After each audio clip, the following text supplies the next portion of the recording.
आइए दोस्तों, आज हम सागर में पानी में जो गतियाँ होती हैं उन गतियों के अलग अलग नाम होते हैं, जैसे वेव, टाइड, करंट। यानी कि लहरें, ज्वार भाटा और धाराएं। और इनमें बहुत ही सूक्ष्म अंतर होता है। कभी कभी हम लोग समझ ही नहीं पाते हैं कि क्या टाइड क्या है, वेव क्या है और करंट क्या है, और परीक्षा में पूछे गए एग्ज़ाम में गलत आंसर लगा देते हैं। तो इससे बचने के लिए अब आज हम देख लेते हैं कि इनमें अंतर क्या है। लहरें, वेव। वेव वो पोजीशन है जो समुद्र के पानी को ऊपर नीचे करती है। यानी समुद्र की जलराशि ऊपर उठती है और नीचे गिरती है, और ये लगातार चलता ही रहता है। जैसे आप अगर कहीं समुद्र के किनारे जाएं, और समुद्र के किनारे नहीं गए तो किसी तालाब के किनारे जाएं, वहाँ पर आप देखें कि पानी में कुछ मूवमेंट हर समय होता रहता है। हवाएं चलती हैं तो उन हवाओं से भी मूवमेंट होता रहता है। वैसे ही सागर में जब बहुत ज़्यादा जलराशि होती है तो उसमें बहुत बड़ा मूवमेंट होता है, और वो लहरें ऊपर नीचे होती हुई सागर के किनारे तक आती हैं। इन्हें लहरें कहते हैं। और दूसरे होते हैं ज्वार भाटा।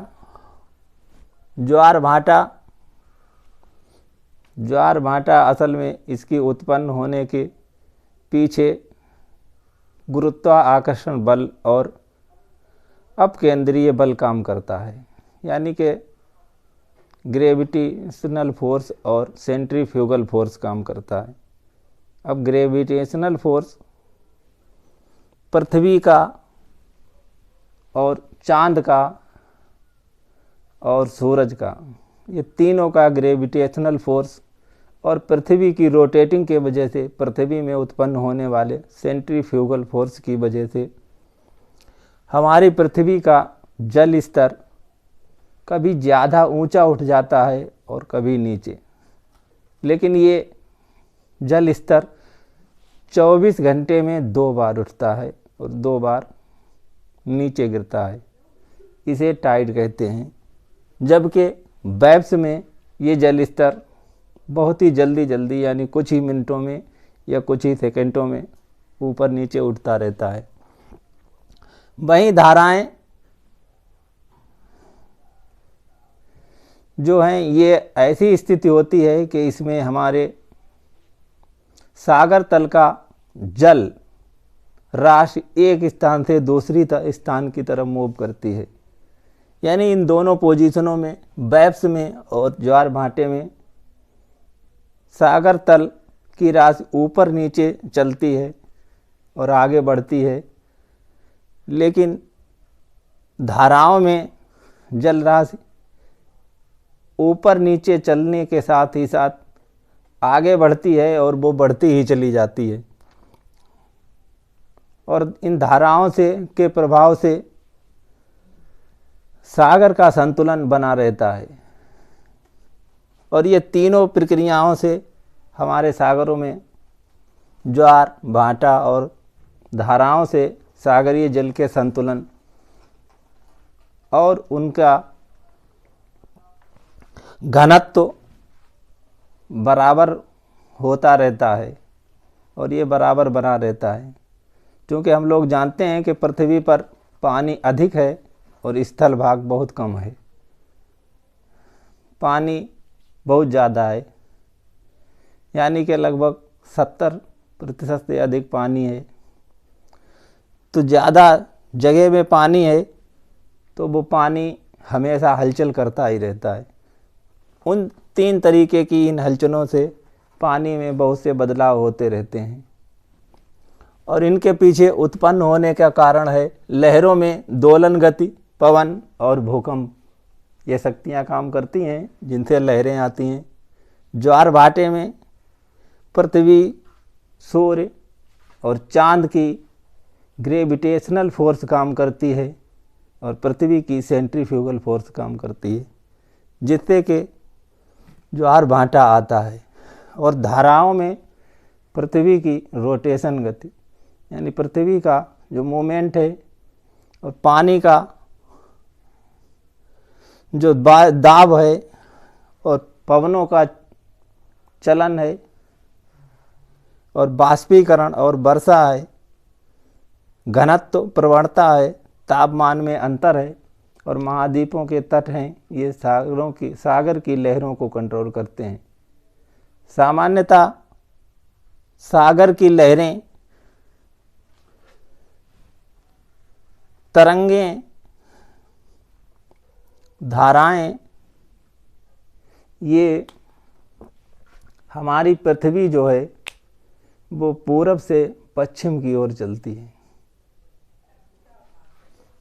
यानी कि हमारी पृथ्वी इधर से पश्चिम की ओर जाती है तो सभी धाराएं पूरब से पश्चिम की ओर चलेंगी। यानी धारा जो है हमारी इधर चलती है और जब धारा इधर चलकर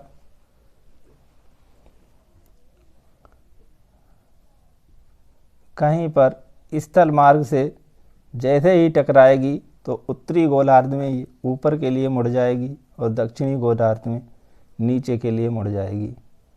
फिर ये इधर वापस होगी और वापस होके इधर जाके फिर ये ऊपर आएगी, एक चक्र पूरा करेगी और वैसे ही इधर की ये इधर आकर एक चक्र पूरा करेगी।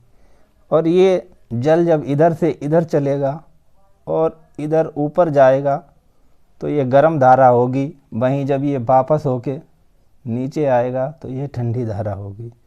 वैसे ही इसमें ये जल जब इधर चल रहा है तो यही धारा गर्म धारा है और जब इधर से वापस इधर जा रहा है तो ये ठंडी धारा है। इस प्रकार हमारे पृथ्वी पर सागरों में हलचल होती रहती है और इस तीन तरह की हलचलों को हमारी ज्योग्राफी में बहुत ज़्यादा पूछा जाता है और अन्य कंपटीशनों में भी ये सवाल पूछे जाते हैं और हम समझ में ना होने के वजह से गलती कर बैठते हैं और हमारे अंकों का नुकसान हो जाता है और हम अपने लक्ष्य तक नहीं पहुंच पाते हैं। तो इसलिए हमें चाहिए कि हम इन लहर, धाराएं और ज्वार भाटा के बारे में अच्छे से समझ लें, क्योंकि पृथ्वी का ये